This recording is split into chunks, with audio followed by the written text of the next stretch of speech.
Hello my dear students, आप लोगों का बहुत बहुत धन्यवाद कि आप लोग नियमित रूप से मेरा वीडियो देख रहे हैं। सबसे पहले मैं आप लोगों का अभिनंदन करता हूं। नमो बुद्धाय, जय भारत, जय सम्राट अशोक महान, जय ज्योतिबा फूले, जय सावित्रीबाई फूले, जय बाबा साहब। आइए मैं आप लोगों को जो पहला चैप्टर पढ़ा रहा हूँ आपके विज्ञान का, क्रॉप प्रोडक्शन एंड मैनेजमेंट, उस चैप्टर के अंतर्गत का तीसरा वीडियो मैं आप लोगों के बीच में लेकर आ रहा हूँ। फसलों के प्रकार जो मैंने बताया था, उसमें तीसरे प्रकार का जो फसल है उसके विषय में आपको मैं बताने जा रहा हूँ, जायद की फसल। सबसे पहले मैं आप लोगों को पुनः बता दूँ कि फसल के विषय में आप लोग अपनी किताब में पढ़ेंगे तो वहाँ पर दिया होगा कि हमारा जो है जो एक कृषि वर्ष होता है उसमें मुख्य रूप से हमारे इंडिया में दो ही फसलों के विषय में जिक्र किया गया है, खरीफ और रबी की फसल के विषय में।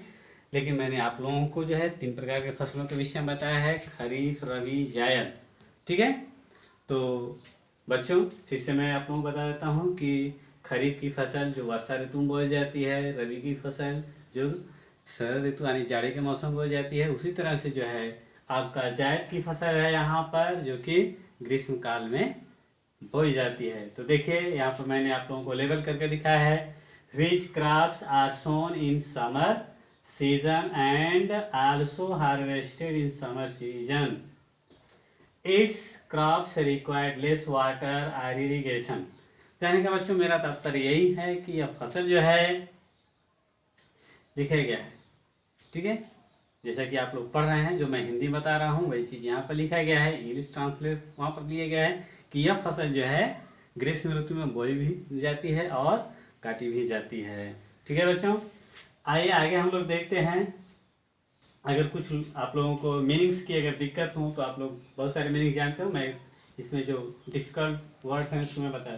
हार्वेस्टिंग, हार्वेस्टेड है आपका कटाई के लिए उपयोग किया जाता है, रिक्वायर्ड का मतलब आवश्यकता होता है, इरिगेशन का मतलब सिंचाई होता है। तो इसमें डिफ़िकल्ट वर्ड्स मैं आप लोगों को बता दिया हूँ। आगे हम लोग चलते हैं। बताया जाता है मैं समय के जो साथ साथ यानी प्रकाश की जो आवश्यकता होती है, प्रकाश के आधार पर इन फसलों को मैंने 3 प्रकार का बताया था, जिसमें आप लोगों को लॉन्ग डे प्लांट पहला बताया था, शॉर्ट डे प्लांट दूसरा बताया था, तीसरा न्यूट्रल प्लांट बताया था। तो इन पौधों में जो है जो जिन पौधों को अधिक प्रकाश की आवश्यकता होती है उन्हें लॉन्ग डे प्लांट कहते हैं, और जिन पौधों को शॉर्ट डे प्लांट कहते हैं उन्हें कम प्रकाश की आवश्यकता होती है, यानी कम समय प्रकाश चाहिए। और कुछ ऐसे पौधे होते हैं जिनको प्रकाश की आवश्यकता नहीं होती है, उनको नगण्य प्रकाश चाहिए, उन्हें न्यूट्रल प्लांट कहते हैं। तो लॉन्ग डे प्लांट ग्रीष्म ऋतु में बोए जाते हैं। ठीक है, और शॉर्ट डे प्लांट जो है आपकी जाड़े के ऋतु में बोई जाती है। तो लॉन्ग डे प्लांट में जायद और खरीफ की फसलें आते हैं, और जो रबी की फसल है उसे शॉर्ट डे प्लांट करते हैं। और कुछ बच्चों आप लोग जानते होंगे कि जो न्यूट्रल प्लांट होते हैं जो छाया में भी अपना विकास अच्छी तरह से करते हैं, उन्हें प्रकाश नहीं चाहता है, जिसमें आप लोग टमाटर अगर आते हैं जहाँ छाया रहता है वहाँ भी अच्छा विकास करता है, तो उसके विषय में आप लोग न्यूट्रल डे प्लांट उसमें बोलते हैं। तो मैंने इस पौधे के विषय में बताया है, it is long day plants. ठीक है, यानी जायद की जो फसलें होती हैं उन्हें अधिक प्रकाश की आवश्यकता है। आइए इसके एग्जाम्पल कुछ हम लोग देख लेते हैं। तो मूंग, ककड़ी, खीरा, तरबूज, ईटीसी, यानी जायद की फसल जो ग्रीष्म ऋतु में बोई जाती हैं, इसका सर्वोत्तम उदाहरण आप लोग मूंग देखेंगे। आइए मैंने जायद की फसल के विषय में बता दिया। अब फसलों के बाद जो फसल की बुआई जानकारी लेने के बाद जब बुआई वगैरह होती है तो उसमें क्या क्या क्रिया विधियाँ होती हैं, तो उसको हम लोग यहाँ पर जानते हैं agricultural practices.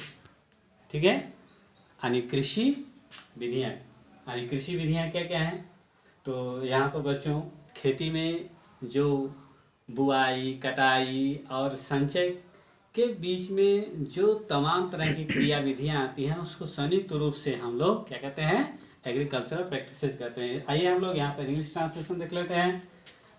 The cultivation of crops involves several techniques and activities। ठीक है, दिया गया है खेती, फसलों की खेती में जो कई तकनीकी और एक्टिविटीज यानी क्रियाकलाप होते हैं उनको यहाँ पर देखिए। आइए